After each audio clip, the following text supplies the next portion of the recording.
الأنبياء والمرسلين أبي القاسم محمد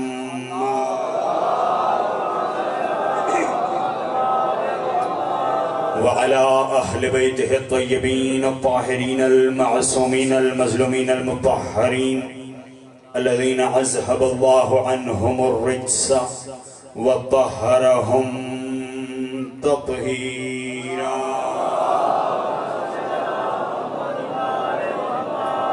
ولعنة الله على أعدائهم وغاصبي حقوقهم ومنكر ولايتهم أجمعين. أما بعد، قال الله تبارك وتعالى في كتابه المبين: بسم الله الرحمن الرحيم. قد جاءكم من الله نور وكتاب مبين. صلوات. دعا ہے 14 کا عظیم اور کریم خالق آج کی صفحہ ازا کو اپنی بارگاہ میں شرف قبولیت عطا فرمائے. آپ تمام عزاداروں کی تشریف آوری، ماؤں بہنوں بیٹیوں کی تشریف آوری، ذاکرین کی پڑھائی، مجھ حقیر کے چند الفاظ، بانیان کا پرخلوص اہتمام مالک اپنی بارگاہ میں قبول اور منظور فرمائے. آج کی مجلس ازا کا ثواب بارگاہ چہاردہ معصومین علیہم السلام سے ہوتا ہوا بانیان مجلس کے جتنے مرحومین اس دار فانی سے چلے گئے، بالخصوص مرحوم سید سجاد حسین شاہ صاحب، مالک ان کے نام اعمال میں درج فرمائے. مالک ان کی قبر پر اپنی رحمتوں برکتوں کا نزول فرمائے. مالک جوار معصومین میں جگہ عنایت فرمائے.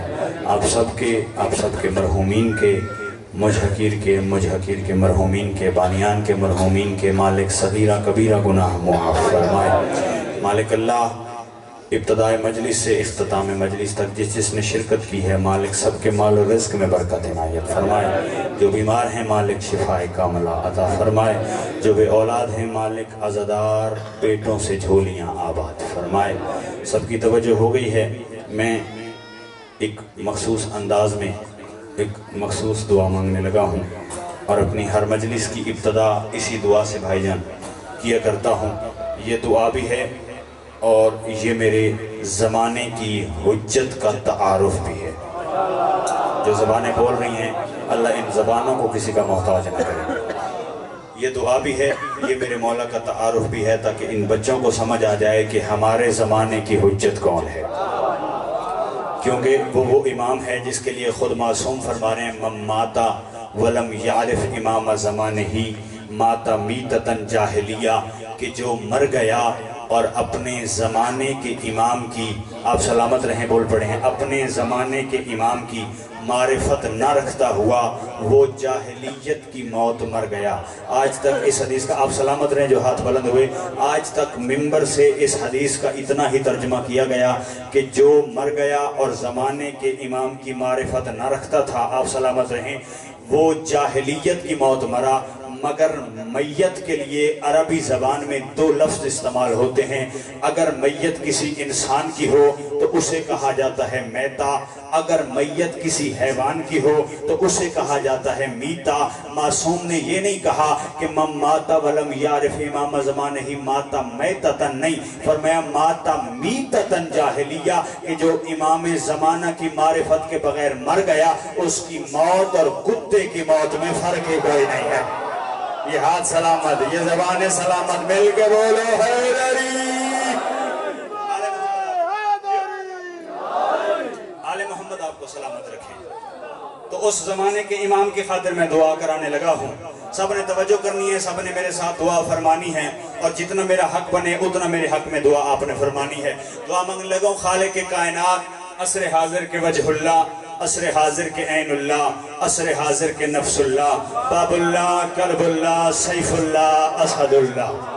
کائنات کو وہ امام جس کے لیے اللہ نے قرآن میں فرمایا بقیت اللہ خیر لکم ان کنتم مؤمنین، اللہ کا بقایا 12ویں حجت پردہ غیب میں بیٹھنے والا تمہارے لیے بہتر ہے اگر تم مومن ہو. سلامت رہیں. یہ ہاتھ جو بلند ہو گئے. کائنات کا وہ امام جس کے لیے اللہ نے قرآن میں فرمایا فانتظروا انی معکم من المنتظرین، تم بھی انتظار کرو، میں وحدہ لا شریک خود اس 12ویں کی آمد کا انتظار کر رہا ہوں۔ کعبہ بیت اللہ جس کی آمد کے انتظار میں ہے، مسجد نبوی جس کی آمد کے انتظار میں ہے، جو بندہ بیدار بیٹھا ہے، کربلا معلیٰ جس کی آمد کے انتظار میں ہے، نجف اشرف میں علی شہنشاہ جس کی آمد کے انتظار میں ہے، مسجد اقصی چوتھے آسمان پر جس کی آمد کے انتظار میں ہے، کائنات کو امام کے حضرت آدم سے لے کر حضرت عیسیٰ اور مصطفیٰ سے لے کر عسکری تک کی حجتیں جس 14ویں کے چاند کے طلوع ہونے کا انتظار کر رہی ہیں، کائنات کو وہ امام کے خود امامہ مصطفیٰ جس کی آمد کے انتظار میں ہے، ابائے محمد آپ سلامت رہے، ابائے محمد و ابائے مصطفیٰ جس کی آمد کے انتظار میں جو بندہ جاگ رہا ہے اور جو تھکا نہیں بیٹھا اگلا فکر اس کے لیے سلیم حیدر نقوی کہنا چاہتا ہے کہ وہ نالین مصطفیٰ کے شب معراج جس کے تلووں کو عرش بوسے دیتا رہا، وہ نالین بھی جس کی تلیوں کے بوسے لینے کے انتظار میں ہے۔ اللہ اس امام کا اس کائنات میں جلد از جلد ظہور فرمائے، جو اس کائنات میں ظہور کر کے جبرائیل سے بام کعبہ پہ آذان دلا کے عیسیٰ ابن مریم کو چوتھے آسمان سے اتار کے اپنے پیچھے سجدہ کرا کے پوری کائنات کے سامنے سورج اور چاند کو اشارہ کر کے فرمائے کہ تم جاؤ، تمہیں چھٹی ہے، آج کے بعد اس کائنات کا سورج بھی میں ہوں، چاند بھی میں ہوں۔ یہ ہاتھ سلامت، یہ زبان سلامت، آل محمد آپ کو سلامت رکھیں۔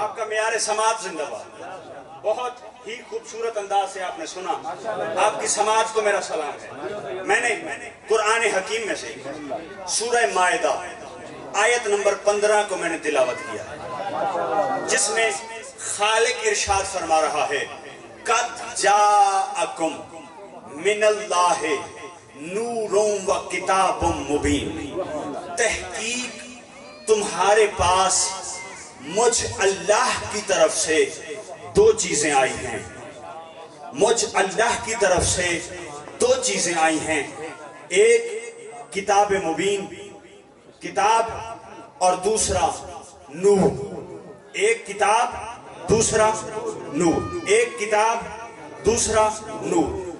اگر میں ہوں بندہ، انسان ہے خطا کا پتلا، اگر میں کسی کو کسی کے برابر رکھوں، کسی کے ساتھ رکھوں، تو اس کا مطلب ہے میں ان دونوں کو سمجھ تو برابر رہا، مگر چونکہ انسان ہوں تو معرفت کے کسی زینے سے کسی بھی ترازو عدل میں وہ دونوں ایک دوسرے سے کم ہو سکتے ہیں، لیکن اگر وہ خالق کسی کو کسی کے ساتھ رکھے، یہ ہاتھ سلامت جو بول پڑے، ان ہاتھوں کی خیر ہو، اگر وہ خالق کسی کو کسی کے ساتھ رکھے تو اسے جس ترازو عدل میں تولو وہ دونوں برابر ہوں گے۔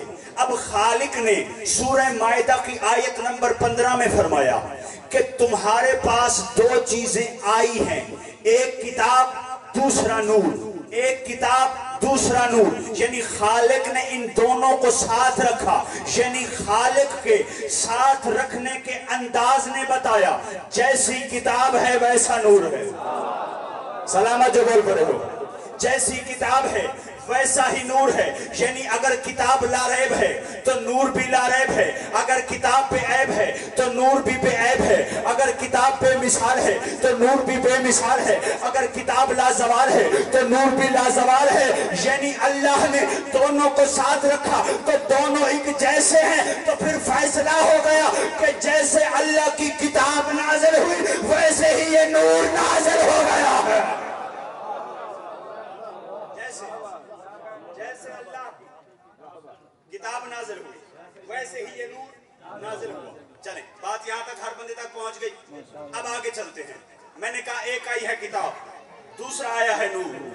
آئیے دیکھیں کہ قرآن حکیم میں خالق نے ان 2 سے مراد کیا لیا ہے۔ اب چونکہ لفظ ہے کتاب کا تو کتاب نے دلالت کیا کہ بات قرآن کی ہو رہی ہے، لفظ کتاب دلیل ہے کہ بات قرآن کی ہے، لیکن اللہ نے کتاب کے ساتھ لفظ نور رکھا، یہ نہیں بتایا کہ وہ کس کا نور ہے، توجہ جو بیدار بیٹھے ہو، یہ نہیں بتایا کس کا نور ہے، کہاں کا نور ہے، کہاں سے آیا ہے، کہاں سے گیا ہے، نہیں، خالق نے کہا نور بھی آیا ہے، کتاب بھی آئی ہے، نور بھی آیا ہے، کتاب بھی آئی ہے۔ جیسے ہی میں نے اس آیت کو تلاوت کیا، میں نے قرآن کو اٹھا لیا، سینے سے لگا لیا، میں چل پڑا، میں نے کہا قرآن جو سمجھنا ہے تو قرآن ایسے تو سمجھ میں آتا نہیں، میں جاؤں ذرا، اللہ کے گھر ہیں مساجد، مساجد کی طرف نکل پڑا، عالم اسلام کی مساجد میں گیا۔ اب جس بندے نے اپنی پوری زندگی میں ختم شریف میں درود تاج پڑھا ہے یا درود تاج کو سنا ہے، وہ بندہ ہاتھ اٹھا کے میری تائید ضرور کرے۔ جس نے درود تاج کو سنا ہے، میں چلا عالم اسلام کی مساجد میں، جب میں پہنچا تو آگے مولویان حضرات درود تاج کی تلاوت کر رہے تھے، جس میں میں نے سنا وہ کہتے اللہم صلی علی محمد صاحب التاج والمیراج والبراق والعلم۔ پھر آگے پڑھتے پڑھتے پڑھتے میں سنتا رہا، وہ پڑھتے رہے، پڑھتے پڑھتے پڑھتے انہوں نے ایک فکرہ کہا اللہم صلی علی نور من نور اللہ، اے اللہ اپنے نور میں سے نور پر درود بھیج۔ پتہ چل گیا کہ اللہ نے کتاب کے ساتھ جسے نور کا درجہ دیا اسے محمد مصطفیٰ کہتے ہیں۔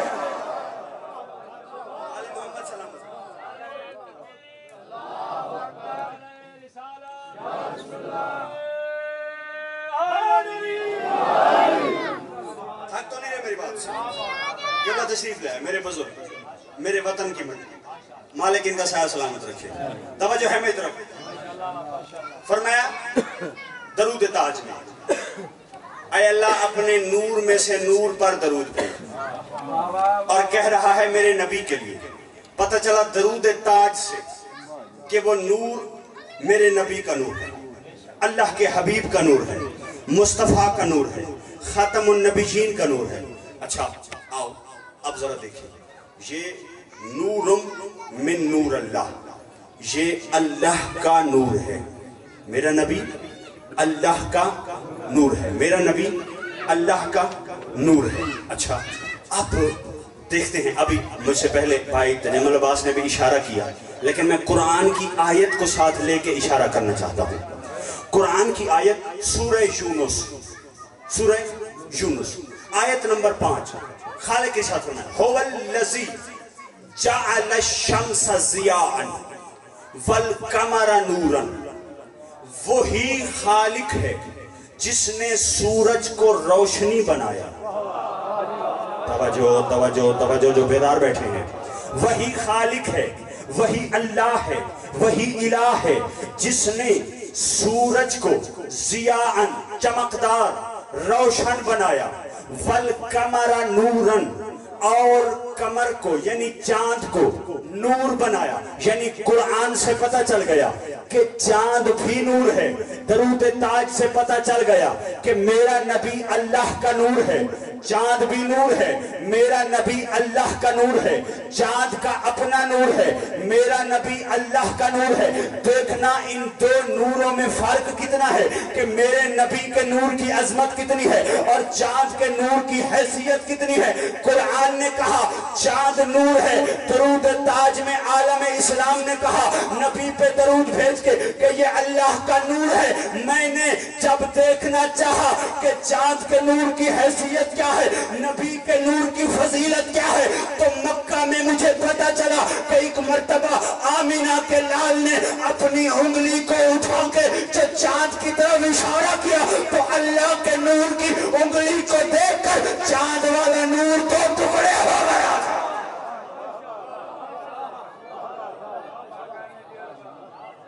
چاند والا نور، موضوع پسند آ رہا ہے یا نہیں؟ چاند والا نور دو ٹکڑے ہو گئے، یہ اللہ کا نور۔ اب آئیے، اللہ نے چاند کو بھی نور دیا، میرا نبی بھی نور ہے۔ اللہ نے ایک نور بشر کو بھی دیا، یعنی آپ کو، مجھے، قبلہ شاہ صاحب کو، بھائی جان کو، آپ سب کو اللہ نے ایک نور دیا۔ کون سا نور ہے میں بتاتا ہوں۔ وہ نور کون سا ہے؟ آپ نے معاشرے میں عام طور پہ ایک لفظ سنا ہوگا کہ خدا نہ خواستہ اللہ نہ کرے، اگر کسی کی آپ کو میرا سلام ہے، کسی کی آنکھوں کی بینائی چلی جائے تو بزرگ کہتے ہیں اس کی آنکھوں کا نور چلا گیا۔ ایسے ہے۔ اس کا مطلب ہے کہ خالق نے بشر کو، بندے کو بھی آنکھ میں نور دیا ہے۔ یہ ہے بشر کا نور، یہ ہے بندے کا نور، یہ ہے آدمی کا نور۔ اچھا، پھر اس نور کی عظمت کیا ہے جو اللہ نے اپنی مخلوق کو دیا، اپنے بندے کو دیا، جسے اللہ نے اپنے نبی کے صدقے بنایا۔ جو بیدار بیٹھے میں اس کے لیے پڑھ رہا ہوں۔ اللہ نے یہ نور عام بندے کو دیا۔ اس نور کی طاقت کیا ہے، یہ نور کرتا کیا ہے، اس نور کی رفتار کیا ہے۔ اب دیکھنا میری طرف، جو دیکھے گا اسے بات سمجھ آئے گی۔ جو بندے کو اللہ نے نور دیا، اگر بندہ یوں کرے، یہ نور زمین پر، ایسے نور زمین پر ایک لمحے میں یوں جو کیا تو یہی نور آسمان پہ چلا گیا۔ یہ ہے بشر کا نور، یہ ہے عام بندے کا نور، اور جس کی میں بات کر رہا ہوں وہ ہے اللہ کا نور۔ جو ہاتھ بلند ہے، میں ان ہاتھوں کو سلام کر رہا ہوں، جو ہاتھ بلند ہیں نبی کونین کے امتیوں میں، نبی کونین کے غلاموں میں شمار ہوں، وہ ہے اللہ کا نور۔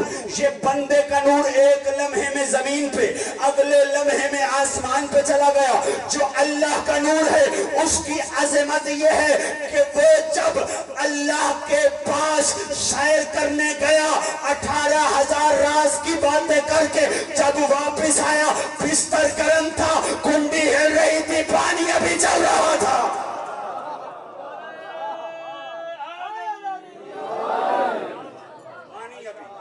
پانی ابھی چل رہا تھا۔ تو میرے خیال سے آپ تھک گئے ہیں تو میں بھی اختصار سے کام لیتا ہوں۔ اللہ نے، یہ ہے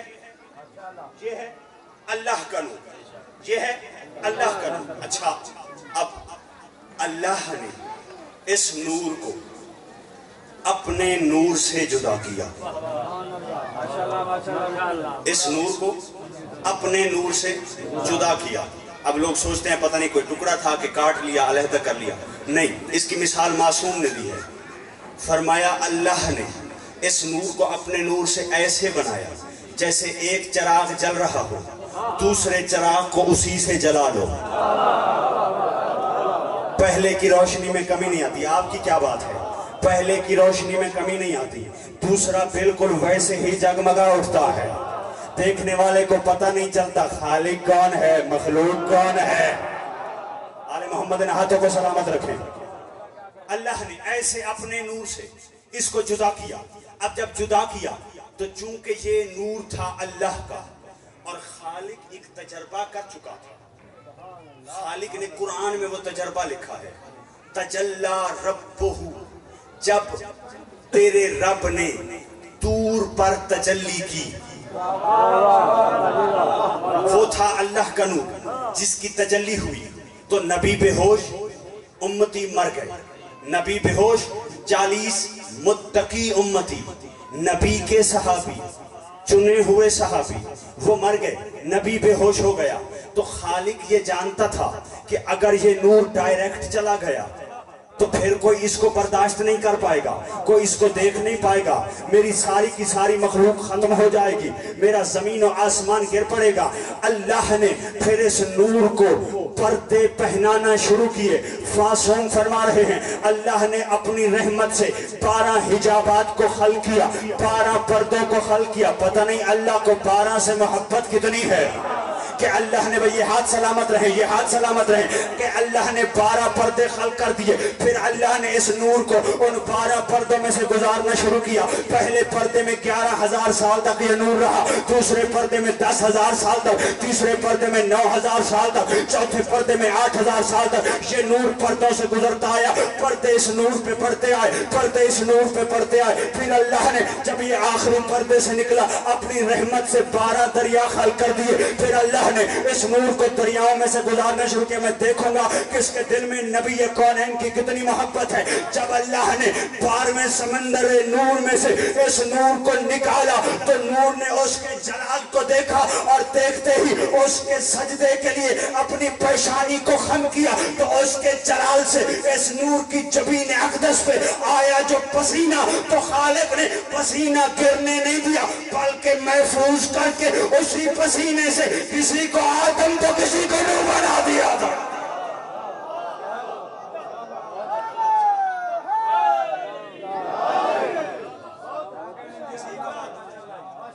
تو کسی کو نور بنا دیا، بس ان کے وقت بہت کم ہے، اور یہ نور میرے نبی کا نور ہے۔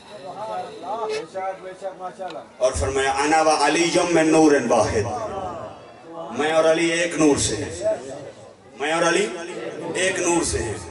اس نور کا جلال مکے سے چلا، مکے میں چلا اور مکے میں ہی چمکا، اور دوبارہ بھی جو مجھے حکم تھا میں نے ابتدا بھی وہیں سے کی اور اب اختتام بھی وہیں کرنے لگا ہوں۔ یہ نور مکے سے چمکا اور دوبارہ بھی وہیں چمکے گا۔ میں جو بیدار بیٹھا، میں نے کہا میں نے جہاں سے ابتدا کی تھی وہیں پہنچ گیا ہوں۔ یہ نور مکے سے چمکا، میرے پاس پورا گھنٹہ ہوتا میں بتاتا کہ یہاں تک پہنچنے کے لیے کتنا سمے لگتا ہے، کتنا وقت لگتا ہے، اور کیا کیا کچھ کر کے پھر بات سمجھانا پڑتی ہے۔ میں نے بہت ہی جلدی کے ساتھ اپنے قابل احترام کو ممبر دینے کے لیے اپنے بیان کو سمیٹ لیا ہے کہ یہ نور مکے میں چمکا تھا، پھر بھی وہیں چمکے گا۔ کیسے چمکے گا؟ خالق قرآن میں ارشاد فرما رہا ہے وَأَشْرَقَتِ الْأَرْضُ بِنُورِ رَبِّهَا، زمین اپنے رب کے نور سے بھر جائے گی، زمین اپنے رب کے نور سے بھر جائے گی۔ ایک ایسا وقت آئے گا زمین اپنے رب کے نور سے بھر جائے گی۔ خالق نے قرآن میں دعویٰ کر دیا، بندوں نے آیات کو پڑھا، چلے نبی کونین کی بارگاہ میں آ کے پوچھنے لگے یا رسول اللہ سمجھ نہیں آتی، اے معصوم یہ سمجھ نہیں آتی کہ اللہ کب زمین پہ اترے گا کہ یہ زمین اس کے نور سے بھر جائے گی۔ معصوم نبی اللہ کا محمد احمد مصطفیٰ حبیب العالمین، اللہ کا رحمت للعالمین نبی ارشاد فرمایا اللہ نے زمین پہ نہیں آنا، کیونکہ وہ جسم نہیں رکھتا، وہ جسم جسمانیت سے پاک ہے، وہ زمین پہ نہیں آئے گا۔ اذا خرج القائم واشرقت الارض بنور ربها، جب میرا 12واں بیٹا کعبے کی چھت پہ آئے گا اس کے لباس کے نور سے یہ پوری کائنات منور ہو جائے۔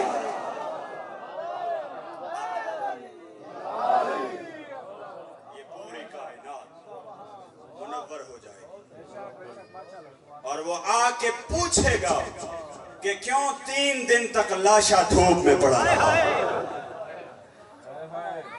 جرم کیا تھا؟ سوال کرے گا باروں، اللہ کرے وہ جلدی آئے۔ میں نے کہا پوچھے گا 3 دن تک لاشا کیوں دھوپ میں پڑا رہا؟ مسلمان اپنوں کو دفناتے رہے، نبی کے بیٹے کا لاشا دھوپ میں پڑا رہا۔ عزاداروں، میرے چوتھے آقا اسی منظر پہ ایک جملہ فرماتے ہیں۔ میرے مولا بازار سے گزر رہے تھے، جس کی توجہ ہے مصائب کی طرف، جو گھر سے بی بی کو پرسہ دینے کے لیے آیا ہے۔ یہ غریبوں کا غم ہے، سید ہو کے منت کرتا ہوں، فضائل بے شک اپنی مرضی سے سنا کرو، لیکن مصائب ہمیشہ غریب بن کے سنا کرو۔ اس کی وجہ کیا ہے؟ جو پردہ غیب میں بیٹھ کے خون رو رہا ہے نا، اس کی آنکھ تیری آنکھ پہ لگی ہے۔ ہو سکتا ہے میں سادات کی غربت پڑھوں اور تو بے غوری کرے اور وہ خون رو کے کہے تجھے کیا پتا میری دادی کی چادر کی قیمت کیا تھی۔ اجرکم اللہ، جنہوں نے ہائے کی ہے، مخدومہ تمہیں کسی غم میں نہ رلائیں۔ میں نے کہا 3 دن تک لاشا دھوپ میں تھا۔ میرے چوتھے آقا اسی منظر پہ ایک جملہ فرماتے ہیں۔ قبلہ آپ سے اس جملے پہ میں نے خصوصی دعا لینی ہے۔ میرے چوتھے آقا ایک دن بازار سے گزر رہے تھے، کربلا کے بعد، شام کے سفر کرنے کے بعد بازار سے گزر رہے تھے۔ اتنا نحیف ہو چکا تھا میرا چوتھا امام کہ سید سجاد بڑی آہستگی کے ساتھ، بڑے آرام کے ساتھ، یہ تو سارے جانتے ہو نا کہ میرے مولا کا طریقہ کیا ہوتا تھا، جب بھی کبھی کسی جوان کو دیکھتے تو رو پڑتے، جب کسی پردہ دار کا پردہ دیکھتے تو خونی آنسوں میں اضافہ ہو جاتا، جب کسی گوسفند کو ذبح ہوتا دیکھتے تو رو پڑتے۔ عزاداروں میرے چوتھے مولا بازار سے گزر رہے تھے کہ اچانک بازار کے وسط میں ایک شخص کھڑا ہے، کہتا یا قوم ارحمونی انا غریب، کہتا لوگو مجھ پہ رحم کرو، میں بہت بڑا غریب ہوں۔ عزاداروں جملہ نہیں تھا، میرے مولا کے جاتے ہوئے قدم رک گئے، بڑے آرام سے بڑی مشکل سے چلتا ہوا میرا آقا دکھوں کا کعبہ چلتا ہوا اس شخص کے قریب آیا، کربلا و شام کے زخموں کا تھکا ہوا زخمی ہاتھ میرے مولا نے اس شخص کے کندھے پہ رکھا، کندھا ہلا کے کہا او عبد خدا کیوں غریب کہلوا رہا ہے؟ کہتا ہے مولا میرے گھر میں کھانے کو کچھ نہیں ہے، میرے بچے چھوٹے چھوٹے ہیں، میں مقروض ہو گیا ہوں۔ مولا فرماتے ہیں تیرا قرض بھی میں ادا کرواؤں گا، تیرے بچوں کو کھانا بھی میں دوں گا، آج کے بعد غریب نہ کہلوانا۔ ہاتھ جوڑ کے کہتا ہے مولا غریب کیوں نہ کہلواؤں؟ کہتا ہے مولا فرماتے ہیں اے بندے خدا اگر تو نے غریب کہلوانا بھی ہے تو پھر میں پہلے میرے ایک سوال کا جواب دے دے۔ کہتا ہے مولا کون سا سوال؟ مولا فرماتے ہیں موت ہر کسی پہ آنی ہے، مجھے اتنا بتا اللہ نہ کرے یہی بازار میں تجھے موت آ جائے، تجھے کیا لگتا ہے تجھے کفن مل جائے گا؟ جس نے ہائے نہیں کی بڑا امیر بندہ ہے، تجھے کیا لگتا ہے لوگ تجھے دفن کر دیں گے؟ کہتے ہیں اللہ مولا میں مسلمانوں کے شہر میں کھڑا ہوں، چاہے ان کو چندہ کرنا پڑے مجھے کفن بھی پہنائیں گے، مجھے اچھی قبر بھی بنا کے دیں گے، مجھے دفن بھی کریں گے۔ مولا فرماتے پھر خبردار آج کے بعد غریب نہ کہلوانا، غریب وہ تھا نہ جسے کوئی کفن دینے والا تھا، نہ جس کا لاشا کوئی دفنانے والا تھا، جس بہن نے چادر کا کفن دینا تھا وہ رسیاں پہن کے شام چلی گئی۔